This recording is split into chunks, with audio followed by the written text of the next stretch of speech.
how we can actually break through in social media. Now, the most important thing to look at is what I call the 3 pillars.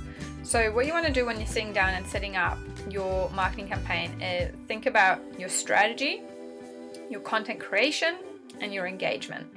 So let's look a little bit further in these. So when I talk about strategy, I talk about your marketing and distribution strategy.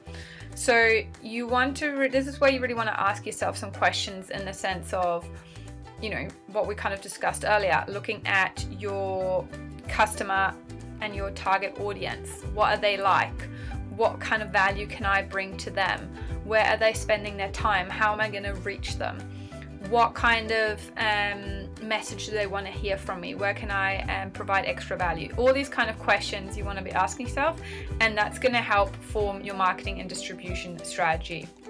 The next one now is going to be then your content creation. So that is the actual message that we now want to create, and this is really going to come down to the creative and the quality. So if I, you know, it's going to be the quality of that blog post that we put out, the quality and the creativity of that video, of that Instagram post. So this is really, really important, that creativity and quality definitely matter. And then the last one and most important one is your engagement. So this is the actual interaction and the care factor. In my opinion, even if you don't do the other ones that well and you nail engagement, you're going to win. And I think a lot of the time this is where so many businesses, the early moves on social media, they didn't maybe have the best strategy. They didn't really know what they were doing with their content creation. They just kind of winged it, but their engagement is what got them so far ahead. It's just interacting with people. It's giving that care factor, really genuinely caring about your customer. It's the same again if you have a brick and mortar business, when you just, it's customer service, it's just engaging with people. It's just giving more than you expect, you know, back in return. And that is always going to be the major one. And this is the hardest one to do because, and this is where so many people get lost on social media, because you need to do it one by one by one. And then it will scale further down the track, because social media is really the exact same as word of mouth.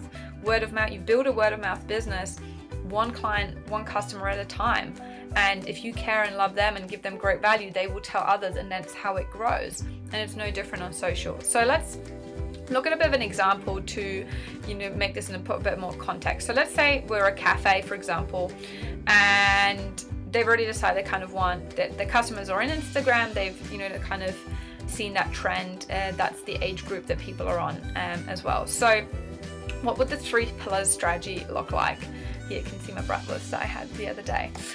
One is going to be my strategy. So I've kind of just, you know, my strategy is all going to be around how can I serve my customers better and bring new customers in. And like I said, that's why this is already part of our strategy, that we've decided that we've noticed our customers are spending a lot of time on Instagram. They really enjoy it. We can serve the current customers that we have better on it. And we can also bring new customers in using that kind of strategy. Now it comes to our content creation, and this is where you can really be creative. There's no right or wrong. There's a million different ways how you can go about this, but what you're really, you know, looking for is simple. What we've set out in our strategy, we're trying to serve our customers better and bring new customers in. So I can put pictures up on the menu, because that's actually something that's really helpful for customers. I use this on a day-to-day basis. When I go to restaurants, I can never decide what I want on the menu. Everything sounds delicious. So one of the first things I do is I look them up on Instagram, and I'm hoping they're on Instagram, and I'm hoping they've got lots of pictures of different food, so I can see a visual of what that dish is actually going to look like.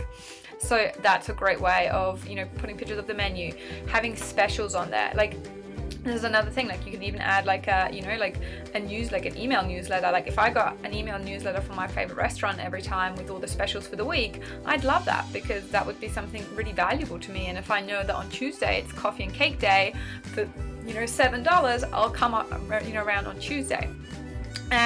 You might think of, and this is where it's really, there's no right or wrong with content creation. Content creation is really going to come down to what you think your customer wants, how you can produce value to them, and how you're going to best be able to communicate that message. So, you know, there's 3 ways we can communicate. We can communicate through the written word, through audio, and through visual, so pictures or, you know, video.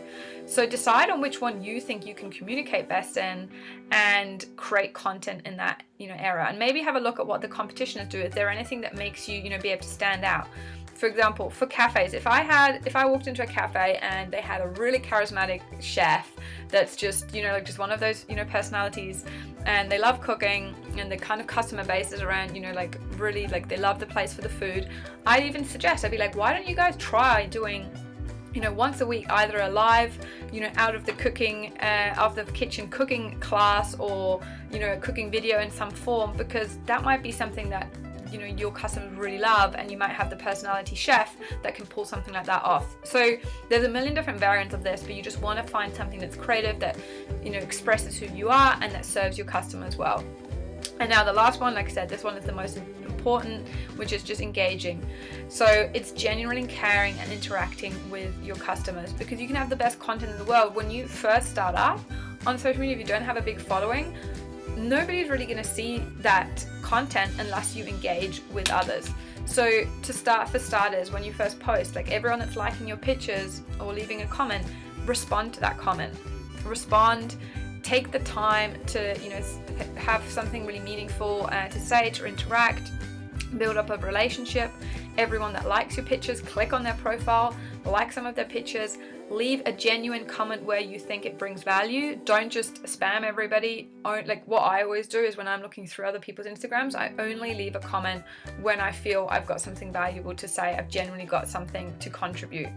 And you can then do things like search tag, you know, like hashtag searches. So if you were a local cafe, for example, you'd maybe want to search the hashtag Gold Coast cafes. Look at some of the other things that people are putting up, people that are engaging in those communities. There might be other bigger, you know, food bloggers. Food bloggers is a great one that you're going to have. Every you know, town normally has food bloggers. So you go to the ones that have the most engaged audience, and you communicate, like you be part of the community. So, you know, you comment and you leave a thoughtful comment. You put something where it's of value. Maybe somebody has a question. If you can answer it. Jump into those communities and just add value. You know, look up, again, if we said, like, you know, that you have lots of mums in your restaurant, like hashtag, you know, Gold Coast mums, and again, just engage, leave comments, and you'll find that steadily, one by one, you're gonna grow a following. Don't fall into the trap what so many people do, which is worrying about how many followers you have. Like, that nobody cares. Like, what really matters to you if you have a business is how many people do you actually have that care about your brand, that are engaged, that you have a relationship with. That's what it's really about. And that's really everything on here. So the pro tip is really, if you're starting up, make everything easy and simple to begin with. Build your confidence, and then you can expand, because there is, and this is, like I said, the biggest mistake I see so many people do, there is a lot to do in digital, and if you've never done anything on digital marketing before, it seems absolutely overwhelming. You don't need to master everything, you just need to start somewhere. All it is connecting with your customers. Start small, start simple, keep consistent, and you'll see your confidence and your engagement grow over time, and then you can take more on as you go along.